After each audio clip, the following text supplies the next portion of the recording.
but you're gonna see that it doesn't really matter that much. Alright.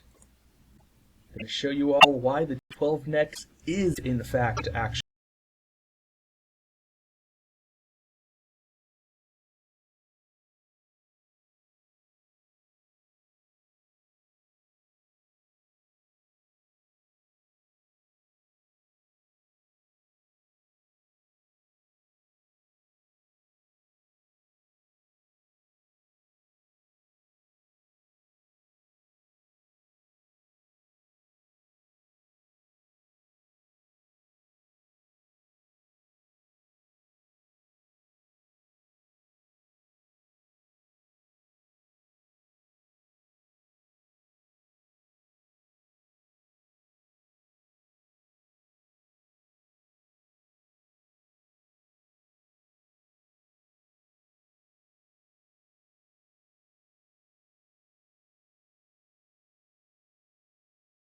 You should always go like zealot, pylon, core, and then depending on what you go, pull up from there. But any 4-player map, I like to do core first because it's quite safe against any 2D build.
I, I believe I saw that he wasn't going Dark Templar right away, and